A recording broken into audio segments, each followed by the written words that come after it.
सवाल रिम्स 2 बनाने का विरोध नहीं है। सवाल यह है कि नगरी की जमीन जो असंवैधानिक, गैर कानूनी और तानाशाही तरीके से सरकार छीन रही है, उसका विरोध है। पुलिस जो आरोप लगा रही है कि आप लोग बोल रहे हैं, हल्ला कर रहे हैं कि इनको मार मार के मरा दो, और उसके बाद कह रही है कि जो महिला कर्मी थे, पुलिस कर्मी थे, उनको डंडे से मारा गया, कपड़े फाड़े गए। चूंकि बहुत बड़ा इलाका है, 227 एकड़, आप किधर थे, वो सारी चीज़ें आप देख पाए। क्या ये सही है जो पुलिस आरोप लगा रही है? अधिकारी लोग गाली गलौज कर रहे थे, है ना। जब माँ बहनी सब गाली होता है, पुलिस का जो अपना लहजा होता है, तो पुलिस ने ही सब चीज़ को ज़्यादा उकसाबाजी किया है। माने अपने अधिकारियों को, आला अधिकारियों को, सरकार को खुश करने के लिए हम माने अपने ड्यूटी पर तत्पर हैं, ये दिखाने का काम किया है, जिसका रिएक्शन में हो सकता है दोनों तरफ से हुआ है, सिर्फ एक तरफ थोड़ा होता है। शिल्पी नेहा तिर्की को भी सीखना चाहिए। बड़बोली है, मुंह बना बना कर जो बोलती है ना, हर जगह इसको भाजपा के भूते नजर आता है।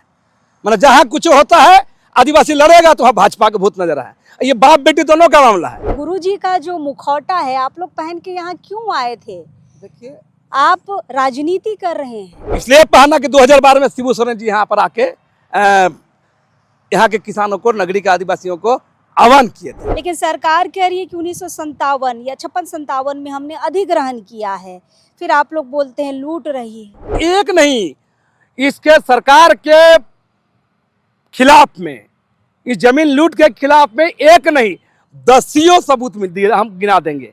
पहला तो आप लैंड एक्विजिशन एक्ट, कैसे आप जमीन लिए हैं, और जमीन लिए तो 60-70 साल आप जमीन पर क्यों नहीं गए हैं? उस हालत में सामान्य कानून क्या कहता है? भूमि अधिग्रहण कानून भू रैयतों को वापस करना है। FIR से डरे हैं? कुछ नहीं, पहले भी कितने मेरे ऊपर FIR हुए हैं, कितने भी बरी हुए हैं हम न। कई मुकदमा है, विधानसभा वाला मुकदमा है, किसान आंदोलन का मुकदमा मेरे ऊपर है दर्ज।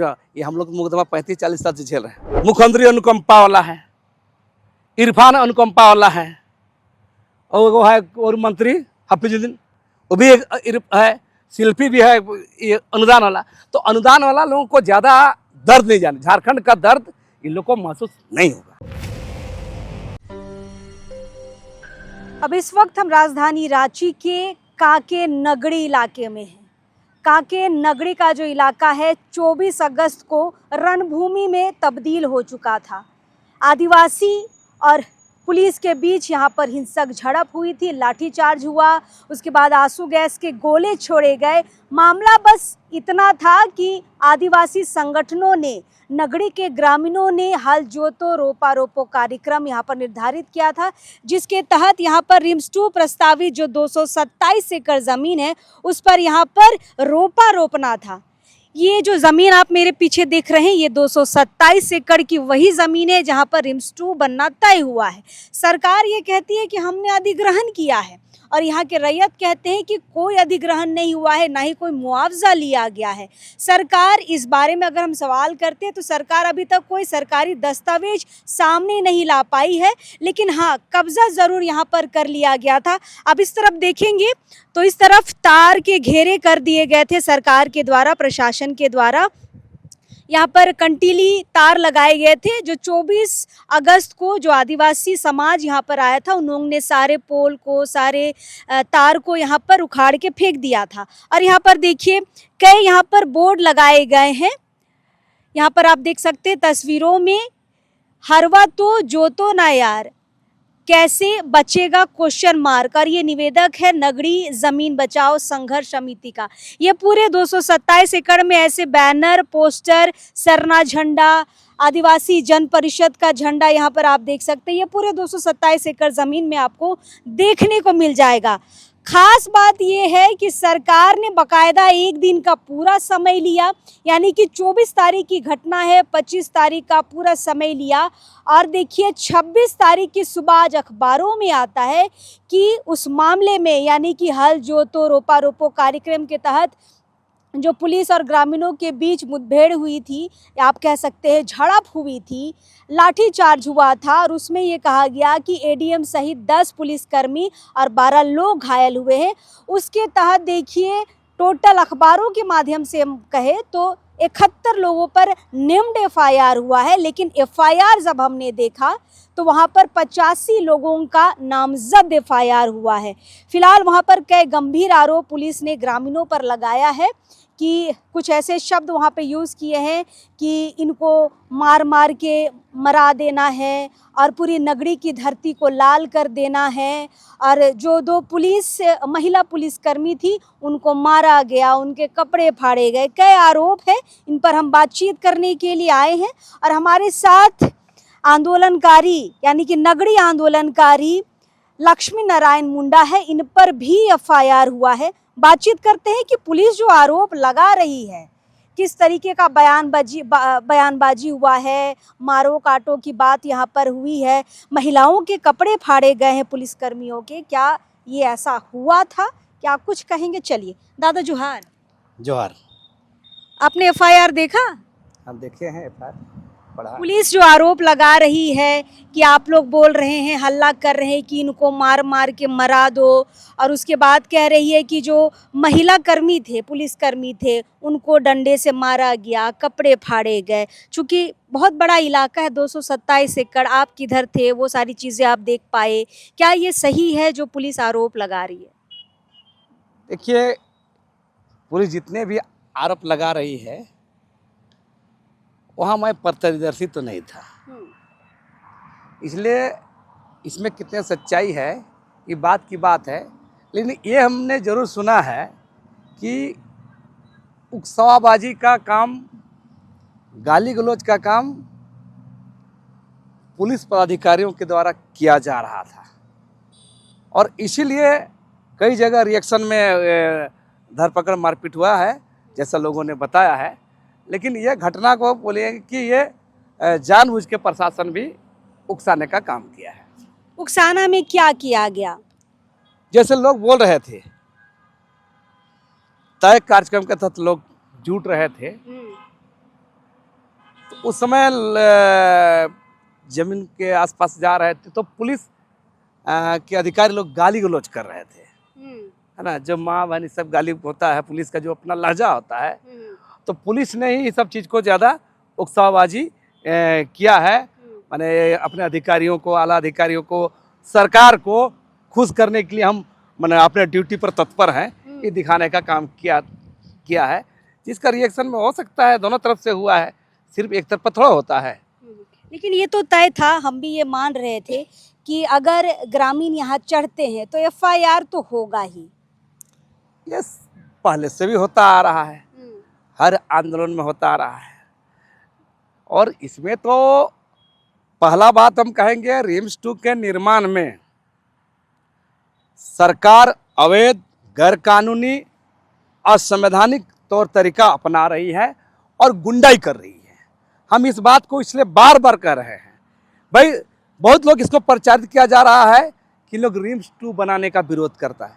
सवाल रिम्स 2 बनाने का विरोध नहीं है, सवाल यह है कि नगरी की जमीन जो असंवैधानिक, गैर कानूनी और तानाशाही तरीके से सरकार छीन रही है, उसका विरोध है। अच्छा, आप लोग बोल रहे हैं कि सरकार जो है छीन रही है, लेकिन सरकार कह रही है कि 1957 या 56-57 में हमने अधिग्रहण किया है, फिर आप लोग बोलते हैं लूट रही है। हम बार बार कह रहे हैं, मेरा कई गो पोस्ट देखिएगा, मेरा कई गो इंटरव्यू देखिएगा, मैंने 11 को सवाल किया है, आपको भी भेजे होंगे हम। उन सवालों में 5 गो सवाल का जवाब इन लोग दे, 2 गो सवाल का जवाब दे दे इन लोग।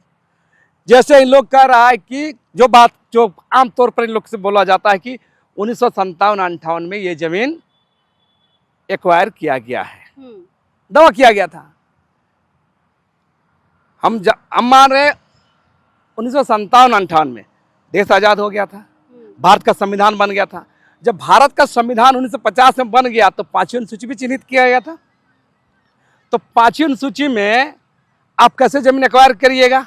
जमीन एक्वायर करके तो एक प्रावधान होना चाहिए, ग्राम सभा होना चाहिए, टीएससी सहमति होना चाहिए, राज्यपाल का ही होना चाहिए। तो मेरा सबसे बड़ा सवाल है कि किस आधार पर आप एक्वायर किए थे? आज तक कोई कागज इन लोग दिखा नहीं पा रहा एक्वायर का। बस हम शुरुआत में हमने भी यही सवाल किया था कि सरकार भले ये कह रही है कि हमने अधिग्रहण किया है, लेकिन अभी तक पुख्ता सबूत के तौर पर कोई कागजात सामने नहीं ला पा रही है। यहाँ पर बहुत बड़ा सवाल है कि सरकार ने अधिग्रहण किया है तो कागजात क्यों नहीं सामने ला रही है। मैं कह रहा हूँ, एक तो कागजात नहीं दिखाता है इन लोग, दस्तावेज नहीं दिखाता। दूसरा बात ये बोल रहे हैं कि लैंड एक्विजिशन एक्ट 1894 के तहत एक्वायर जो सामान्य भूमि कानून अधिग्रहण कानून था, उसका धारा 17(4) के तहत ये अर्जेंसी में एक्वायर किया गया था बोलता है।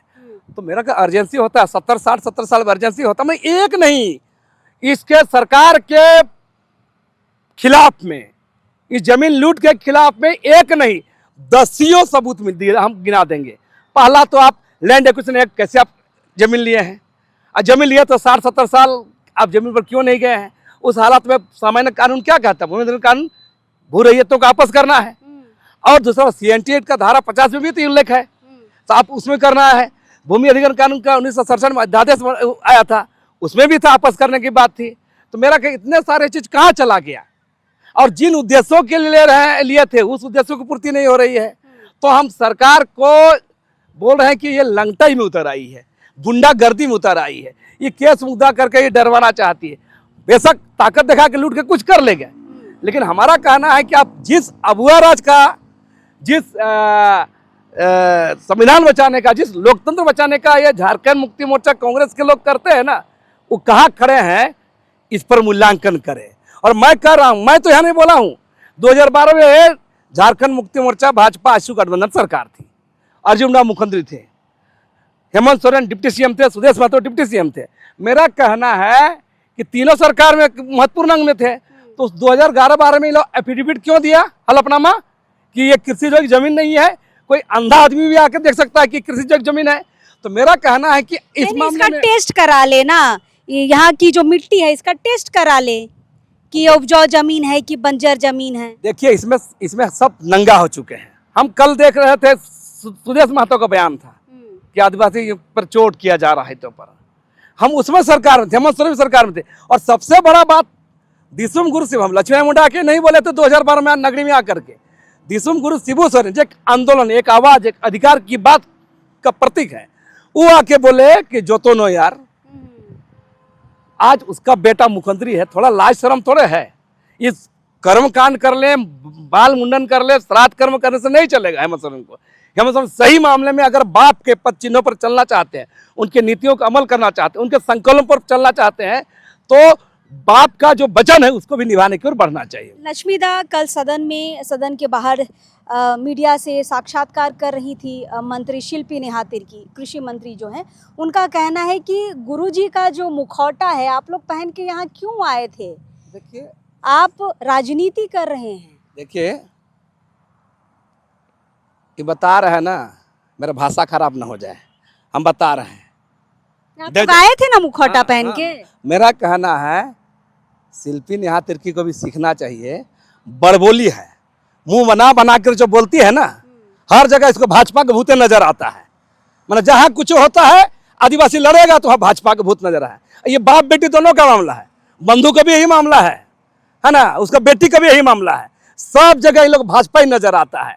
अरे हो सके चंपाई सोरेन या भाजपा का झंडा लगलता, हो सके भाजपा के समर्थक भी आ सकते हैं, आंदोलन में कोई भी समर्थक आ सकते हैं। तो मेरा कहना है यहाँ भाजपा का प्रायोजित कार्यक्रम नहीं है। जो लोग, जो आदिवासी संगठन, जो हम लोग भाजपा से, हम लोग को मेरा चुनौती, हम लोग को कभी बोल दे हम लोग भाजपा का काम करते हैं। उनका ये सवाल है कि आप लोगों ने शिबू सोरेन का मुखौटा क्यों पहना। इसलिए पहना कि 2012 में शिबू सोरेन जी यहाँ पर आके यहाँ के किसानों को, नगरी के आदिवासियों को आह्वान किए थे, हल जोतो न यार बोल के। उन पे उसको आपत्ति क्या है उसमें भाई? शिबू सोरेन क्यों, उसका अकेले है का, न हेमंत सोरेन का है? तो बोल रहे हैं ना, नया सत्ता सरकार में आने के बाद लोग बौरा जाता है, शिल्पी बौरा गई है, इसलिए बता रहे। अलबल बोलती है, पागल टाइप का, मतलब अलबल बोलने का, इसको मतलब किसी को भी कुछ बोलने का। हाँ, मुंह बना कर बोलने से नहीं, सब लोग समझता है कितना आप आदिवासी प्रति जिम्मेदार हैं। छत्तीसगढ़ में हमला होता है, कुछ होता है तो तुरंत कार्यक्रम कर लेते हैं, आदिवासी एकता की बात करते हैं, सरना ईसाई की बात करते हैं। तो आदिवासी लड़ाई में कहीं शामिल नहीं रहिएगा, लेकिन छत्तीसगढ़ में कहीं घटना घटता है ईसाई लोग पर तुरंत आ जाते हैं, बयानबाजी करिएगा। शर्म है इन लोग को नहीं है, बता रहे हैं। लेकिन कृषि मंत्री खुद इस मामले में शांत थे। कृषि योग्य भूमि है, यहाँ पे अभी धान लहलहाता। अभी देखिए यहाँ पर क्या मामला सुनिए ना, ये स्टेट के अंदर ये झारखंड लूटखंड बन गया है। और अनुकंपा में जो आया है ना, बता रहे ये सरकार का शर्म लगता है।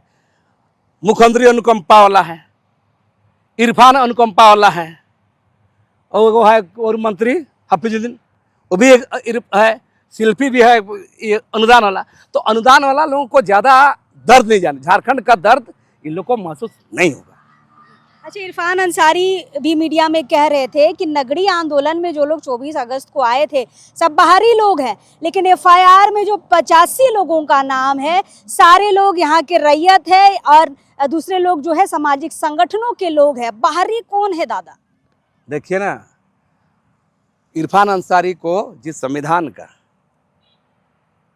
विधायक बने हैं ना, तो उसको संविधान पढ़ना चाहिए, अनुच्छेद 19 पढ़ना चाहिए। कौन बाहरी आंदोलन में बाहरी, ये तो ऐसा तो कोर्ट भी टिप्पणी कर चुका था, हाई कोर्ट भी। ये भी गलत बात है। मैंने जो बोले सो सही है, तो ये नहीं चलेगा। इन लोग को बड़बोला लोग है, बोल के निकल जाते हैं। हमारा चुनौती है, मुख्यमंत्री हो, इरफान हो, ये जितना अलबल बोलता है, बढ़ जाए दस्तावेज लेके हम लोग भी बात करते तैयार है। पूरा प्रेस मीडिया के सामने इन लोग बता दे कहाँ कहाँ इन लोग का फॉल्ट है, कहाँ कहाँ गलत है, और किस नैतिकता से जमीन लेने की हिम्मत करता। अगर जमीन ले रहा है जबरन, ये गुंडाई है, सरकार की गुंडागर्दी है, सरकार की तानाशाही है। और ये कोई अबुआ राज, कोई संविधान बचाने वाला, कोई लोकतांत्रिक सरकार नहीं है। दादा, इधर आप जो इधर देख रहे हैं तार की कंटीला तार जो देख रहे हैं, सीमेंट का जो बाउंड्री आप देख रहे हैं, यहाँ पर आप लोगों ने आज जो एफआईआर हमने देखा उसमें लिखा हुआ है कि 35 से 40 लाख रुपए का जो सरकारी पैसा है उसको आप लोगों ने क्षति पहुंचाया है। तोड़ा है ना आप लोगों ने उस दिन ये सारी चीजें। जनता उतरी है, जनता रिएक्शन में आए है, जब अपना अधिकार है बोल रहे हैं। तो मेरा तो कहना है कि इस पूरे मामले में जो आरोप लगा रहा है वो तो देखा जाएगा, मूल्यांकन कर ले। सवाल है, आप जबरन लूटिएगा तो जनता विरोध में नहीं उतरेगी, स्वाभाविक उतरेगी। अच्छा, ये क्षति तो जोड़ लिया गया 35 से 40 लाख रुपए, और इस साल जो खेती नहीं हुई इससे कितना नुकसान होगा, इसको जोड़ घटाव नहीं करेगी सरकार? हम तो बार बार कह रहे हैं ना, सरकार गुंडई में उतर आई है।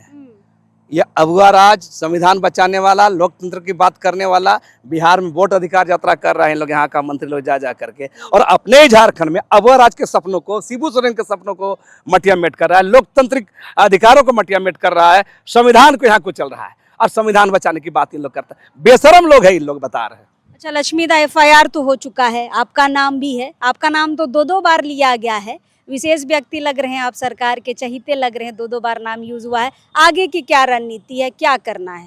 देखिए, पहला इसको हम लोग फेस करेंगे, देखेंगे, सब लोग बैठेंगे, मिलजुल के तय करेंगे क्या करना है क्या नहीं करना है। लेकिन सरकार का मनसा और लोकतांत्रिक और तानाशाही है, हम इतना कहेंगे। आखिरी सवाल, एफआईआर से डरे हैं? कुछ नहीं, पहले भी कितने मेरे ऊपर एफआईआर हुए हैं, कितने भी बरी हुए हैं हम न, कई मुकदमा है, विधानसभा वाला मुकदमा है, किसान आंदोलन का मुकदमा मेरे ऊपर है दर्ज। ये हम लोग मुकदमा 35-40 साल से झेल रहे हैं। अब जिंदगी इस पड़ाव पे हम कितना झेलेंगे, झेलते हैं और आगे झेलेंगे। चलिए, मतलब टेंशन कुछ नहीं है, एफआईआर होना तय था, ये सभी के दिमाग में था। हालांकि इतनी संख्या में होगा ये थोड़ा सा लोग सोच रहे हैं, क्योंकि लोग ये सोच रहे थे कि जितने भी जो अगवागन है उन पे सिर्फ एफआईआर होगा, लेकिन हमें लगता है आधा से ज़्यादा ग्रामीणों पर यहाँ पर एफआईआर हुआ है और बाकी जो अगवागन है उन पर एफआईआर हुआ है। नारायण दा कह रहे हैं कि हम डरे नहीं हैं, बाकायदा मुकाबला करेंगे, और सरकार के पास अगर ताकत है तो वो कागज़ लाए, दोनों तरफ से कागज़ें दिखाई जाएंगी, क्योंकि रैयतों का कहना है कि साल 2016-17 तक की ज़मीन का रसीद कटा है, तो सरकार ये कैसे कह रही है कि 1957 में हमने अधिग्रहण किया है।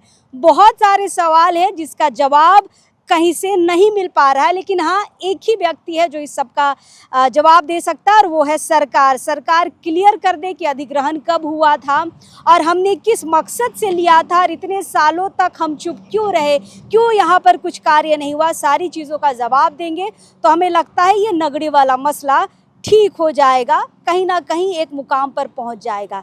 चलिए देखते हैं बाकी जो अगवागन है वो एफआईआर पर क्या प्रतिक्रिया देते हैं, बारी बारी सबसे हम बातचीत करेंगे। फिलहाल अभी इस वक्त के लिए जोहार रहेगा।